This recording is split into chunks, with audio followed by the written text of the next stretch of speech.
Hey, book lovers, welcome back to Shelf Addiction, the podcast where we dive deep into the pages of thriller and fantasy reads. I'm your host, Tamara, and today we are discussing the first book in the adult romantic fantasy trilogy, The War of the Lost Hearts, entitled Daughter of No Worlds. Oh my God. That is a mouthful. That is a mouthful. But first, a quick heads up. If you crave the full visual experience and want to ditch the ads, head on over to Patreon. You'll unlock ad-free video episodes, exclusive after shows, and other tons of bonus content. If you prefer audio only, Spreaker listeners, you're in luck. After shows and exclusives are available right there as well. If you want even more bookish banter, join our community over on the Book Clubs app, and don't forget to subscribe and leave us a review wherever you're listening. And speaking of community, I am thrilled to welcome back my fantasy series bestie and co-host Casey from Heart Full of Ink. Welcome back, Casey. Hello. I'm so excited to be here with my bestie. Yay. Yay. I think it's going to be a fun one today. Yes, always. I mean, it's always fun with us. It is. So you guys, you can find links below for both Casey and myself, as well as the podcast in general. Click around, do all the things. We appreciate you for doing that. But before we jump into it, we're going to break protocol today because I have to tell you guys. Uh-oh. This is new to me. Yeah. So something happened to me a couple days ago, and I've been thinking about it every day since. It's so weird. And I want to know if I'm like overthinking it or not. Okay, we'll start there. So I'm at Meijer on Friday. I have my mahjong night on Friday night, and I go to Meijer to pick up some flowers and some other stuff. Anyway, I'm leaving, and I leave out the exit, and I see this truck pull up, and as I cross across the road, it kind of like crosses into the same aisle as me and parks. No big deal, but you just notice cars. Weird. This dude gets out of the car. As I pass his truck, he's like facing me, and I had my headphones in. And he says something to me, and I pause and look at him. And I think I paused longer than I should have because I thought he looked like someone I used to work with. But then I was like, no, he's not anyone I know. And he says something again, and I took out my headphone. I'm like, what? And he goes, your flowers are pretty. And I was like, oh, thank you. Because, they're in the top part of my cart. And then he says, so I got some flowers earlier from XYZ. I couldn't even remember the place he said. And I'm just looking at him. And he's like, do you want to see? And he points inside his truck where the door is still open. I said, no. Absolutely not. And I proceeded to quickly walk away. And then I was like, fuck, did I almost just get kidnapped? Yes! I was like, what the hell is this? And I sat in my car like, what just happened? Yes, what just happened? You were almost kidnapped.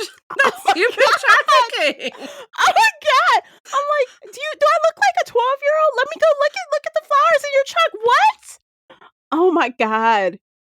I was like tripping. I was like, oh my God. I got home. I told Kevin, I said, I think I was almost kidnapped. He said, can you not go anywhere by yourself? I'm like, I don't know what the hell happened. I don't give off that vibe. And that kind of thing never happens to me. And the crazy part is I just got finished literally the day before seeing this poor girl being dragged into a truck, kicking and screaming online. Oh, geez. Like they had it on camera, and this guy was dragging her, like she was like fighting for her life to get away in broad daylight. And this is broad daylight. It was like 10 a.m. Oh my God. No, this is terrifying. So I wasn't tripping. I was not. No. Either my anxiety is really high or that is 100%. My heart rate. I was like, at first I was like, no. And I just walked away. And then as soon as I got in my car, I was like, what the hell was that? And then I was like, oh my God. And then when I looked back, he did go into the Meijer. He did go in. And my one to friend look for somebody else. Yes, that's what my other friend said. She said he went in to see if he could try to scope out someone else. I'm like, oh shit. I mean, I hear horror stories like that, but at Walmart around here. Yeah. Like, that's terrifying. That has never happened to me before. I was like, am I tripping? Do I listen to too much true crime? Did I see too many bad videos? I never. I'm like, that is weird. That's crazy. That is absolutely crazy. Yeah, you were almost human trafficked. This is terrifying. Oh my God. It was, and I was like, I laugh about it now, but I was like in shock. I was like, what just happened? What just happened? What was Seriously, what was that? So, okay, y'all, tell me, do you think what we think happened, or are we tripping? Are we watching too much TV, seeing too much true crime? If something like this happened to you, what would you do? And the thing is, I think I was low key. I didn't scream or run. I just said no and like walked away. Yeah, that's a smart thing to do. If he'd been like, "Hey, I have a bunch of free books. Do you want to check it out?" I'd be like, "What kind of books?" Well, what kind? Yeah, what kind of books do you have? Maybe I need some. Are they sprayed edges? And then I would be kidnapped and you'd never see me again. But look, but he wasn't even cute, so it couldn't even be like the dark romance. No, he was not cute. But he was bigger than me, though. I was like, oh shit.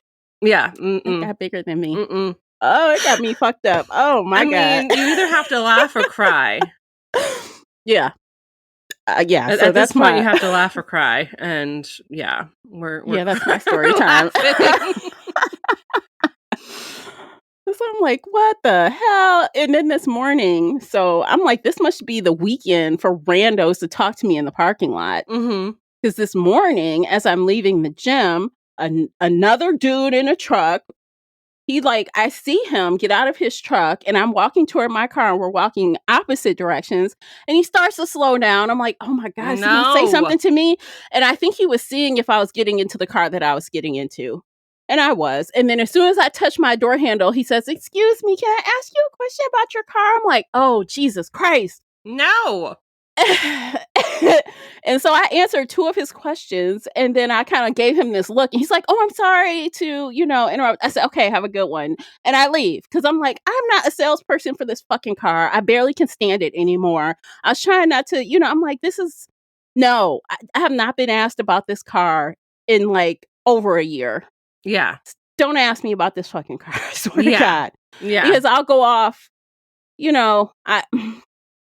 know, you know. That's all I'm going to say. But I'm like, what is this talk to me in the parking lot kind of weekend? That never happens. That's so creepy. That's so creepy. Wasn't it? Yeah. Yeah. I'm glad you're safe and you did not get into the man's truck to look at his fucking flowers. Because, oh my God, all I could think is like, what if I were an idiot and I walked over there and that guy like hit me over the head or something? I could be fucked up right now. Oh my God. You'd be gone. And no. Oh my God. That's wild. That is some stuff you see on TV. Yeah. I gotta tell that's Casey TV or like TikTok friends. jokes. Yeah. Oh my God, do I look like an idiot? You must think, oh my God, he tried me. I'm like, what is crazy. That's just no. Yeah. I'm very glad you're safe. Thank you. Me too. Okay. Now that I got that off my chest, feel free to leave comments. Let me know, what you think.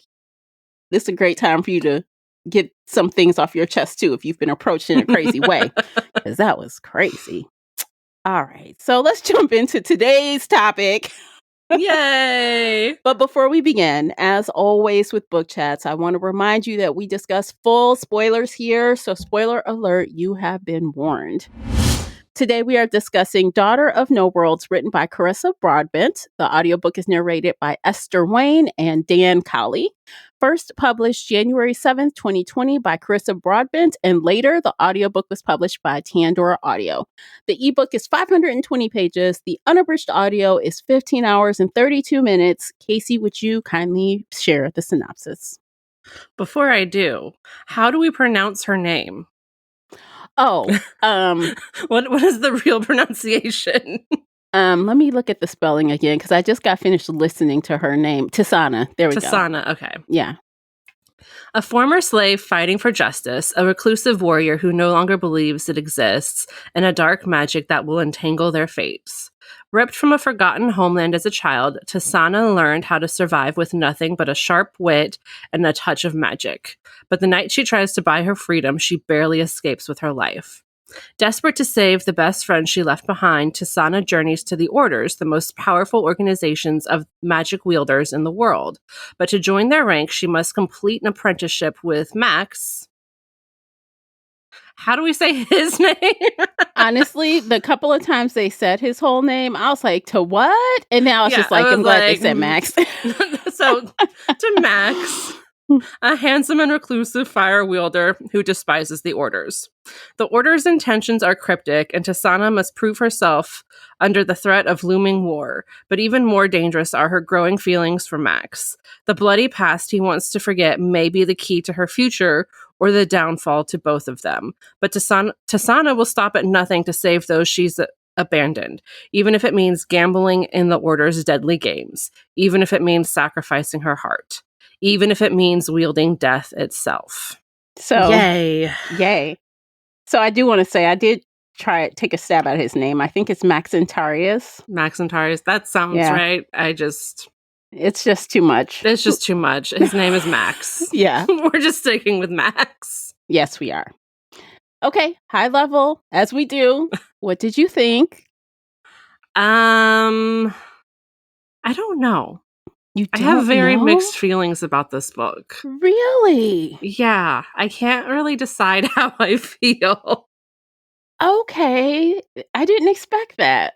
I know, I didn't either. Normally, I have very strong feelings, but this time I'm just like, I don't know. I don't love it, but I don't hate it. Okay, that's usually how I feel. I know. I think I am looking forward to the second installment, although I'm still kind of not clear exactly what happened right at the end there. Yeah, that was a little confusing. Yeah, I'm like, what? Well, who will be dead? Did I miss something? Is that the queen? Was that the queen's name? Was that the queen's name? I don't know. I'm like, what was the little girl's name? There were too many names. Yeah. I feel like it's the queen, but I don't know. Okay, so I thought the ending was a little lackluster, but I thought the book was good, better than I thought. But I also think, even though we read a sample of this before, or at least I did, I swear I thought this was supposed to have vampires in it or some shit. And I'm like, there's nothing. I'm like, what is this? This is not vampires. Anywhere. I don't know where I got that from. I thought there was some vampires or something in here, and clearly, no, dork, there were not. So I was no vampires. So about 40% in, I just had to change what I was thinking about. I'm like, what are you waiting on? Because I think you have this wrong. It's not this book. I guess that I just must have wanted been a different sample you read. Because I read we've a bunch. read a few vampire things, but. And I'm confusing him. And that's actually what I thought when I started this book. I said, where is the book where XYZ happened? And I'm like, wait, what book was that? So I was looking for something specific to happen, and that wasn't this book. And so it was a sample from something else. And I could not remember what it was, and I still don't remember what it was. So I'm like, I'd have to go back and try to figure out what it was to read, what I think I wanted to read. I don't know. I messed up somehow. I thought okay. This was that book, and it's not. I'm like, okay, well. It worked out, though. I still liked it, though. Yeah, no, it's a good book. It's well written. It's exciting. It's very dark and twisted. I don't know. I couldn't really care about any of the characters. Like Tasana, yeah, I'm glad she's fighting for her freedom and the freedom of everybody, but also I was weirdly bored. Really? I was. I don't know why. There was a lot going on, and I was like, there's just something about this book is not hooking me. Oh, I wonder this was a personal, objectively, yeah, it hits all the right things. It hits all the right notes, but it just was not working for me. So now I really want to dive deep because please go for it. It's so unusual for you. I know. It's so unusual. Usually usually we're in the opposite seat where I'm like, I don't know, just something didn't work. Yeah. No, that's me right now. I can't pinpoint it. Like, there were a couple of plot holes that I can talk about in a minute, but like for the most part, I don't know why this didn't work for me. So please, Oh gosh, jump there's 2 more in, bring up books the of this. topics. Well, okay, so honestly, I kind of like that it started out kind of rough because, we had to see what Tasana was running away from to really, I guess, care about her motives for doing things and not listening to Max and going against like logic. I guess we had to really understand. And I think the author did a good job doing that. And I was kind of jarred by like the lashing the girl got. Oh yeah, no, it was like, bloody and violent and yeah. I mean, she's a slave, like literally. I'm like, oh no, that was horrible. That scene was pretty bad. Yeah, there are definitely some dark themes going on here, which I also liked because it was actually an adult book. Yes, I did like that because, Max is close to 30, if not over 30 at this point. Yeah, it's hard to tell how old he is. I'm like, did they tell us? And I don't remember. I don't remember. I think he was 20-ish in the prologue. And it's been 8 years, so he's 28, but I was trying to age him up a little bit because I feel like 20 is kind of young to be in that leadership position. So I was like, maybe he was 22. Well, he's been, the minute he had a chance to join, he joined, and he was like trying to be the best he could be. So he felt, but also he was a teenager when he joined. So let's look at that. It's going to take a few years for him to raise through the ranks, even if he's trying to be as good as possible. And she's like 21, right? She's 21. Yeah. So, which thank goodness, because I thought she was younger than that, and then they were like, "Oh, I'm 21." I was like, "Oh, thank God." Yeah, it's not better, but it's slightly better. Yeah, she was a slave for 8 years. So she was 13 when she was taken. Yeah, which I thought she was like 7 or 8 when she was taken, and I thought that was I was like really freaked out by that prologue. I mean, it's still bad because it's still really bad. Not forgiving any of that, but 13 is marginally better than 7. Yeah, because they actually had the nerve to say, I guess she was trying to, say why the guy who bought her wasn't so bad. And like, oh, he waited a few years before he came from, to get something from me like that. But I'm like, girl, you were still like 15 or something. But even the slaver who took her, took her right away and then sold her. So she got raped at 13. And then she's like doing things and dancing and doing all this other stuff and horrible. It was horrible. It was. I'm actually surprised she didn't have more trauma from that. She surprisingly... Oh, yeah. That, I was like, you should have extensive trauma. I know this is a magical fantasy world and a fantasy book, and we want to have joy, but also you're going to be traumatized. Yeah. Yeah. And it seems to only take 6 months for her to get over it. That's how long before her and Max hooked up, 6 months or something. Yeah, something like that. From the time she arrived there to the end of the story, 6 or 7 months, something like that. I think it was 6 months. So very fast for trauma, but I guess she's able to put it into a box and put that box on a shelf, kind of thing. Because it seems like the biggest issue she has in regards to trauma from that was the last situation. beating. Because that comes back again, but the other things don't. So other things that happened to her were not, in her mind. Well, she talked about it at one point, how it was a weird, he was like her protector, lover, and father wrapped in one. And so she had good feelings about him, even though he was evil and was doing all of these terrible things to her. And it wasn't always terrible in her mind because he kind of filled that father role because he was 60 while she was a teenager. Yeah. And he treated her so, like, she pretty much said like a pet. You know how you treat your pet well? You get your pet toys. You play with your pet. It's all good until your pet tries to, like, have independence. Yes. Until your pet comes in and says, I have 1,000 coins. Yeah. Yeah. And then he's like, don't forget who you are. That was a joke, not a challenge.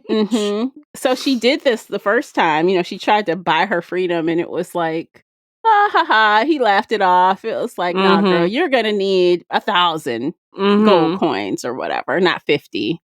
Yeah. And, you know, when she actually gets the money, oh my God, the guy flips out. I don't think he actually He didn't think it was possible. Because, you know, men empowered don't ever think anything like that is possible for women. No. And actually women too. I've read other books where there's like a madam or something in charge of, and it's like they don't expect you to be able to get out of it either. No one does. Nobody does. She did. And then she ended up killing the man to try to, which I don't blame her. She should have killed him.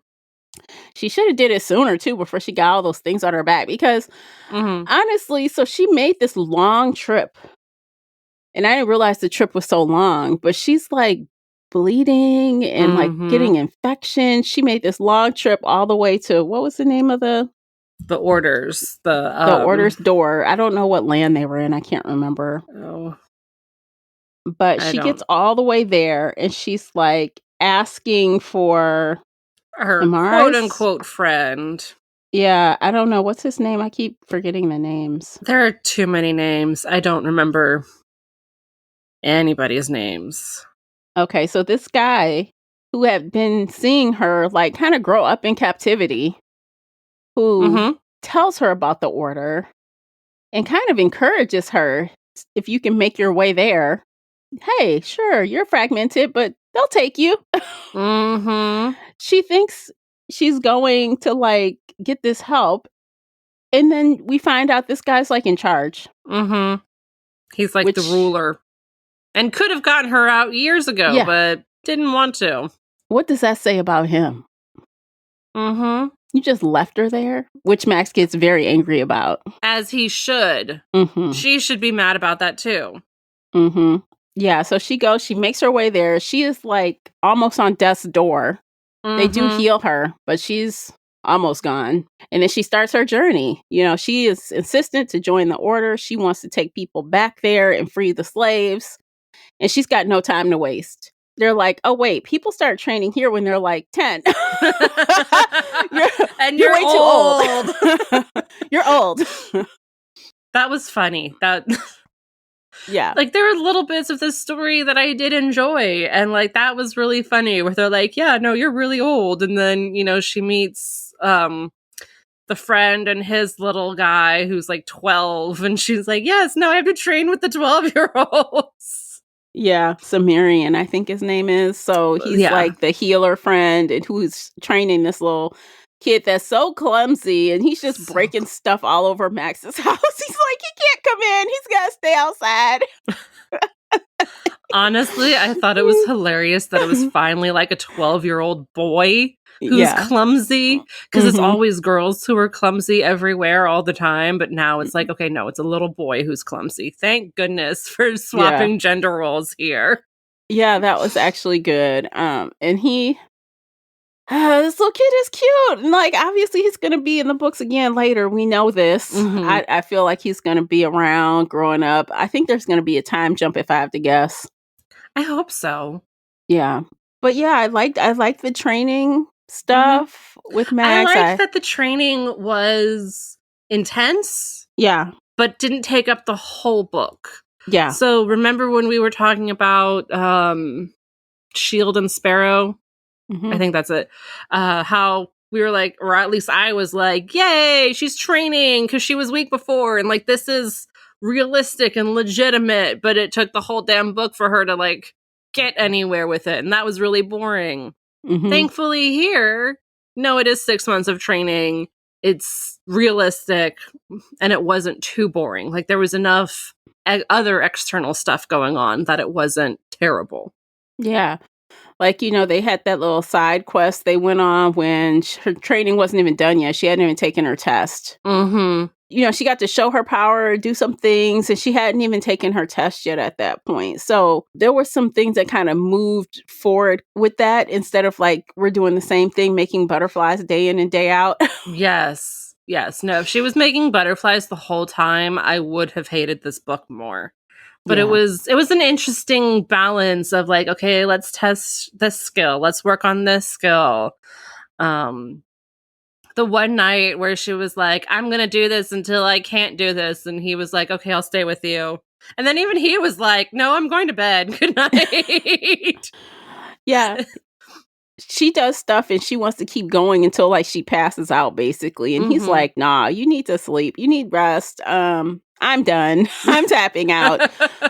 Actually, the one thing I wish, the author could have done it and I just didn't notice it because I felt like obviously there was going to be a connection between Tasana and Max pretty quickly, but I had no clue what that man looked like.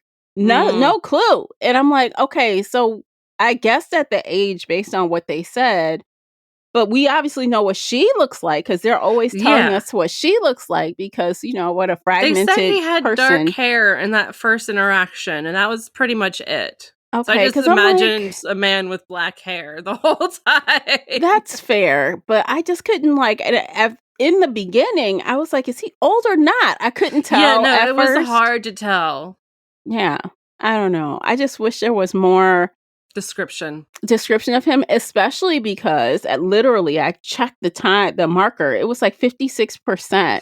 Jeez. We get a surprise and then we switch POVs. That was the first time Max gets a chapter. It was like 56% into the book. I knew it was forever before we got into his head, but like I didn't realize it was that far. I didn't expect to get that at all because it took so long. I'm like, oh, we're changing.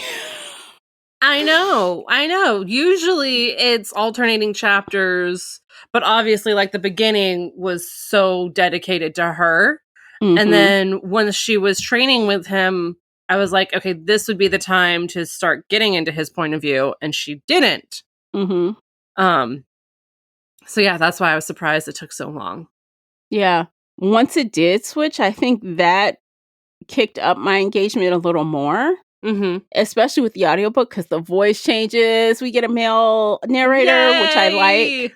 So I'm like, oh, that really like changes things and changes the, just the vibe when you hear a completely different tone. It's like, oh absolutely. What's happening here? So that was good, I think. So maybe the author could have started that a little sooner. That's what I think. Yeah. Maybe I would have been more invested in him if I was in his head sooner. Especially if we could have seen that Tasana thinks he's hot. Like, could she have said something? It's like she was really low key about everything. And then all of a sudden, it's like you could tell they kind of liked each other. But then she did that one flirty, like, what was it in the middle of the night where she's like, oh, do you have sex or like do you have complaints about sex? And he was like, that came out of left field and no complaints. Yeah. I don't know. I guess that's how the author chose to show us that she was interested in him. And then other than the being that was put inside of her saying she's like a horny person, like, oh, it's all about sex, huh? You just horny. Yeah, it's all about sex. Being called out by the magical thing being put inside your head. Okay. But I wanted a little more leading into that kind of relationship stuff. Oh, same. I guess. Same. Yeah. No, by the end, I understood why they loved each other and it was really solidified by the end, but I would have liked a little bit more on the front end too. Yeah. Like, again, because we get his voice, I wanted... And that's one thing that I guess this would be classified as a romantasy technically, even though it was like really slow burn. It was a lot. It was really slow. And I'm okay with slow burn. Yeah. I don't mind that. Good. But I needed something to hook me to Max. You know what I'm saying? Like to just grab me and make me understand what is so great about him. And in general, he was a good character. He really didn't do anything wrong. Not really. Mm-hmm. He's like a good guy from beginning to end. Like, you know how sometimes they act real stupid and mess up? I don't think he did anything bad. No, he never really messed up at all. No. But yeah, I wanted more. I wanted to lust over what the character was lusting over. So show me something to lust over. And that's what was missing for me, for Max. You mean you don't like grumpy, broody teacher who you have to stare at from afar and like slowly grow to love? No, I guess teacher or student doesn't really work for me, I guess. I don't know. Trainer, trainee, I don't know. Because at first I was like, well, that's definitely like a romance tool, I guess, that kind of dynamic. Mm-hmm. But there wasn't any, like, I guess there was after she wore that red dress. He was all about her after that dress. Yeah. That was a scene. That was a fun scene. Yeah, she wears this red dress to this, like, party. I guess it's a party, I guess. Mm-hmm. And it has her back out. So she's like, oh, I'm about to show these scars and make these people acknowledge me. And I'm going to tell them all about where I'm from and what happened to me. And she's like, I'm going to force them to care about slaves now. Yes. Yeah. Yeah. And she did that like all night talking to everyone. Like she's not scared at all. But then they had their little interlude away. Mm-hmm. So I'm like, oh, cute. I like them. Yeah. I appreciated the fact that it was the red dress on the cover. Yeah. Like that's one of the few times where an author like really like hones this point in where she's like, this is the dress. This is the dress she's wearing and it's on the cover. Look at it. Yeah. Except we can't really see her scars on the cover. No, they're not really there at all. I would have liked to see them because supposedly they're so grotesque. Like, you know, you can't unsee it. Like when you've been like whipped like that, you're going to see the scars. It should be visible. And I kind of wish it was more visible on the cover. Yeah, because I mean, that's part of what makes her stronger, you know, and that's a reason for, you know, why she's doing what she's doing. It's a part of her. Exactly. And it should have been visible. Exactly. She had that sword that Max had gotten for her on the cover. So I don't know. See, look, he is a good guy. He's like, let me go get her weapons. Let me go get her medicine. Let her get a good weapon. Let's get her some drugs and some medicine and everything she needs. Yeah, he's like a little caretaker. Like, let me, you know. And he hates all of that stuff. He hates the war. He hates the order. He hates all of it for good reason, which we find out later. Oh, yeah. But he's like, I care about you now, so I'm in. Aww. See, he's a good guy. I just wish we had a little something more, a little bit more, a little something. Yeah. Okay. Actually, I think this is a good time to take a break. We still have a lot of things to talk about. This was a big book. Yeah. Yeah. There's a lot of things going on. So there's a lot more hot points to discuss, motivations, etc. So check out these commercials. By listening to those, you are supporting the podcast. While you're at it, pick up a, you know, bookish t-shirt or mug or something from the merch store. Links in the show notes, and we'll be right back.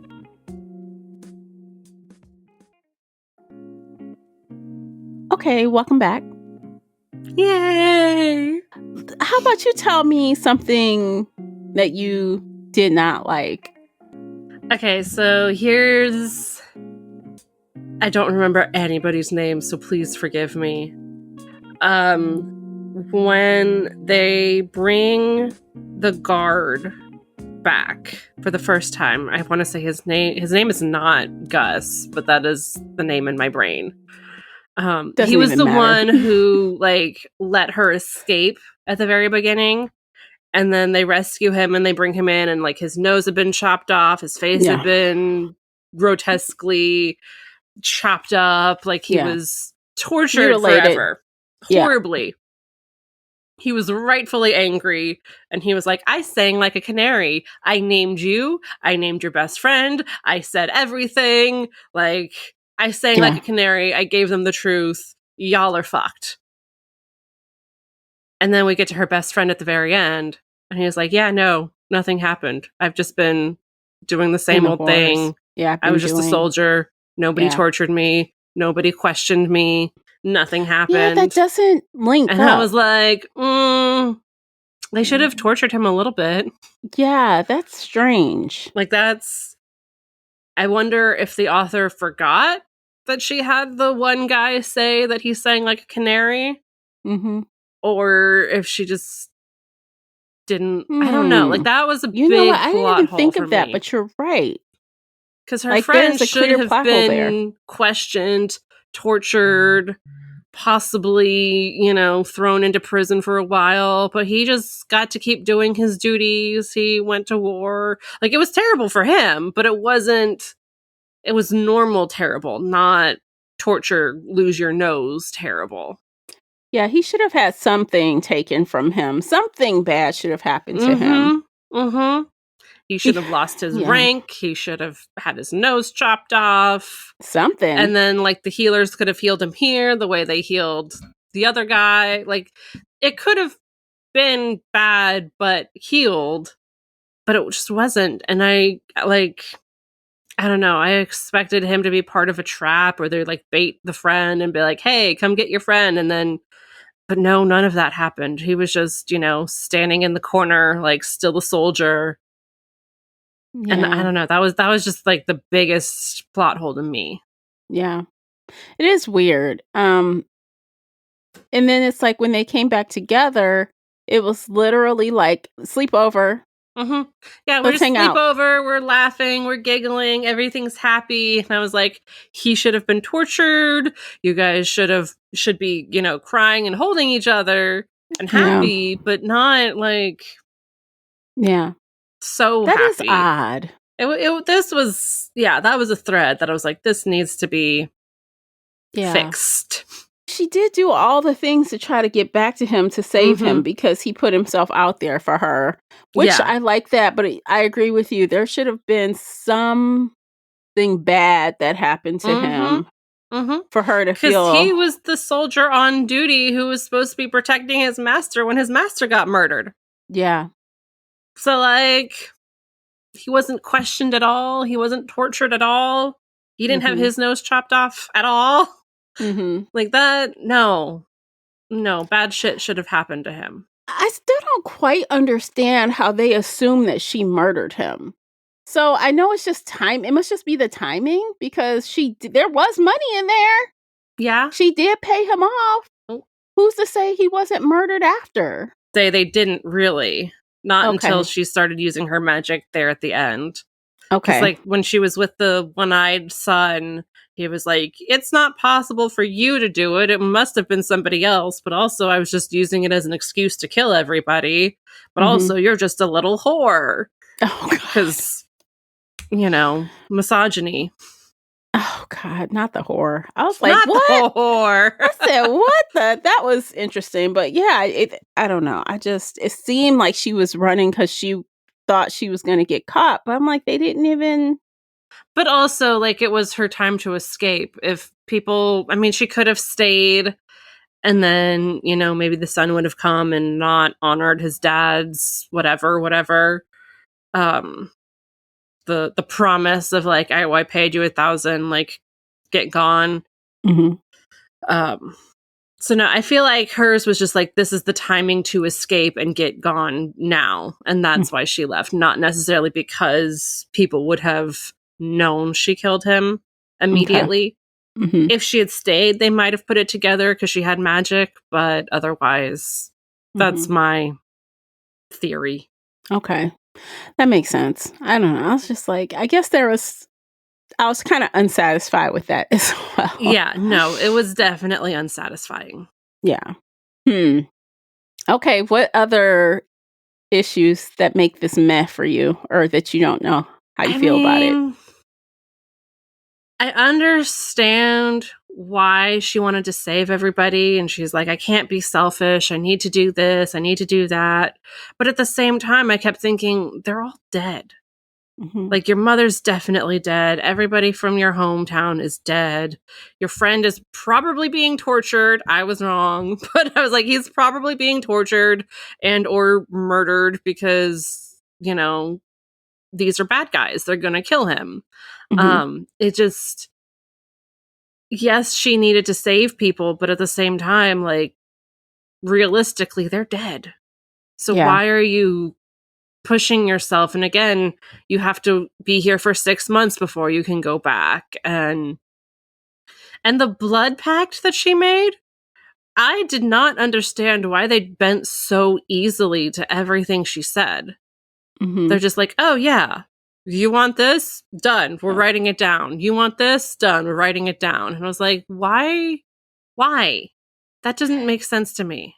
I thought that too, because her list was long. It was long, and they didn't fight over it. They didn't argue with it. They didn't be like, okay, we'll give you this for that, or yes, we'll give you this, but it can only be like that. Like, it felt weird that he was like, okay, yes, give me your entire list of everything, and it's 3 pages of stuff that you want, and done. Which makes me wonder if there's a way for him to get out of it. That's what I was wondering too, until the epilogue when he was like, I'm happy we have a blood pact because now she can't hurt me. I was like, was that your game plan all along? Just to make sure that she just can't hurt him? Can't hurt him? Maybe? I don't know. It just, the whole blood pact thing felt weird. There were way too many characters for me to keep track of. I don't know. Like, I just think you didn't care about those characters. I didn't. And that's why you couldn't keep track of them, because we've read books with a lot of characters. We have. I edit books with way more characters. I don't know. There was just something about this book where it just, I didn't hate it, but I just did not like it. And I could not keep any track of anything. So also, I think, and I hate to say this, but maybe it has something to do with the names as well. Probably. So, and yes, it works for some books, right? Some books, that characters have odd names. And it kind of somehow, the story is strong enough that we learn the names and carry on, right? Yeah. You know, it works with ACOTAR. It works with the BDB series. They have odd names, so we just learn them and carry on, the right? Extra H's in every name. Right. I don't know. All the other names, they're fine. But they kind of just, they're not great. Yeah. The names weren't great. The character development just wasn't there. Like, I don't know. None of the characters really popped out to me. None of them really stand out, except for the 12-year-old who knocks everything over. But, like, no other character really grabbed me. Because, you know, sometimes the secondary characters are there and you love them and it's fantastic. But I don't know. I can't even think of what the 12-year-old's name is. I don't either. I don't remember his name. I just remember that he knocks stuff over, and he's the only one that I really remember because of that. I don't know what to make of that, because I think this is making my rating go down a little bit. Like, the more we talk about it, because like my initial reaction when I finished the book was like, you know, oh, that was pretty good. I'm curious to see what's next. But now that I'm like actually trying to, as we're digging into it a little bit more and thinking about it and questioning things and trying to remember things. We're with these characters for 2 more books. Oh, God. Oh, no. 2 more. Oh, no. So actually, after I finished this, I said, oh, you know what? I forgot there was a prequel. Oh. And I went to look at the prequel, and it's Max's story. It's his story. The flashbacks we got of him, like, murdering his family? I don't know. I didn't read the synopsis. It just says Max Centarius is a skilled magic wielder and a military rising star, but in one terrible night, he has learned that the glory is bloodier than he ever could imagine.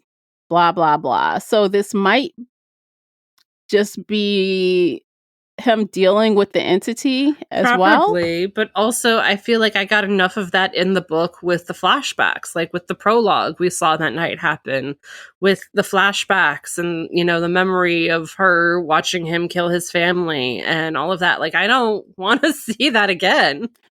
Well, we might get that situation of him gaining that, like, snake-like creature. Oh, but that was when they were trying to take it out of him. Right.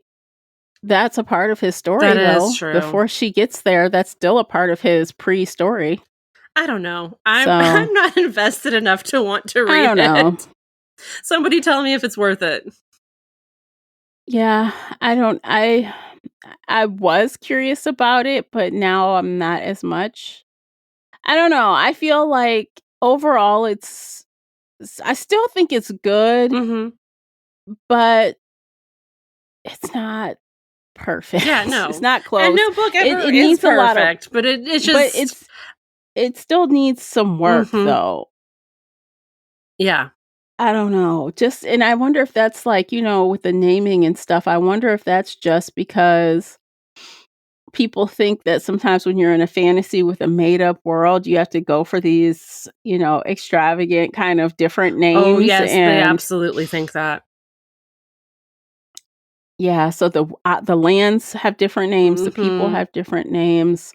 The magic. Okay, so I did kind of like the magic system, but also it wasn't really clear. It wasn't. And I was worried that was just me kind of skimming through things. I was like, am I missing something? Let's wrap this conversation up. Okay, so we're having a hard time recording over here. Yay, technology. System, the internet is like unstable for this our recording device. So I hate to do that. We usually don't do that, but I guess we should kind of wrap it up. So do you have any like final comments about this book before we rate it? No. Honestly, her best friend not getting tortured was my biggest complaint. The rest of it, I just feel very meh about. Like, okay. I didn't hate this book at all. Normally when I hate books, I will rant about them forever. Now I'm just like, I don't know. It was fine. It was okay. It was a book. Yeah. Okay. Which is so sad. Yeah, that is sad. I kind of wonder, you think it was timing a little bit too? It could be timing. Everything is crazy over here because life is lifing. So it could be that. It could just be me. It could just be I don't vibe with this book. I don't know. I just meh. Okay. So for me, I think, I was okay with some of the themes. We were trying to talk about trauma a little bit, healing a little bit, power a lot. A lot of the stories about power and control. It's a lot of dark themes, and I was okay with that. The romantic arc was slow, but ultimately I was okay with it. At the end, I kind of root for them. So there were things to like, and after Casey pointed out several things, there were things to not like. Yep. So I'm still invested. I want to see what happens next. I'm hoping for a small time jump. I'm hoping for, I don't know. I think this was kind of fast paced. I got it done pretty quickly. I mean, yeah, no, it was fast paced. There was enough action. There was good balance between the emotional trauma and action and bad stuff and good stuff. Like that checked a lot of the boxes, and it was a good book. It just wasn't for me. Okay. That's fair. So I give it 3 stars. 3 stars. Okay. I'm actually going to give it 4 stars. So because we don't do halves, I round it up, and 4 stars it is. So I'm pretty excited about getting a 4-star read. Even though that's great for you. Yeah, even though nothing is perfect, but it's definitely got me feeling a little bit more cautious about the second book now. I hope the second book is better. I hope I'm more invested in it. Yeah. The second book could just be amazing. It could be all the things. It could just get better and better as we go, or it can go downhill as we go, and we don't know what we're gonna get. And we've had both happen in different series that we've read over the years. Yeah, so that is kind of nerve-wracking. So we'll just have to read it and see. Yes. Okay, so that is all. We are going to end things there. There's an after show if you are on Patreon, or if you are on Spreaker, you can check that out. And if you want to join us for book club and talk about this book, come see us on the Book Club's app. The links are in the show notes. And we'll catch you in the next one. Take care of yourselves. Bye, guys. Bye, everybody.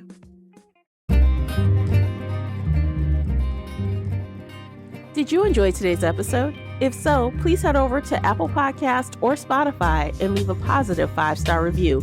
It's a simple action that makes a big difference. You can also like this episode on your favorite podcast player or share it with your fellow bookworm friends on social media. Joining the Shelf Addiction Patreon family is another way to support us. For as little as $2 a month, you can help our team create even more amazing bookish content. If Patreon isn't your thing, consider becoming a supporter on the Spreaker app for just $5 a month and gain access to exclusive audio-only content. You can find me everywhere, including Instagram, X, and TikTok under the handle Shelf Addiction. Join our book club of the same name on the book club's website and app, where we discuss all things bookish and more in a safe space. The Shelf Addiction podcast is a part of the Nerdy Maven Network. Thanks for tuning in.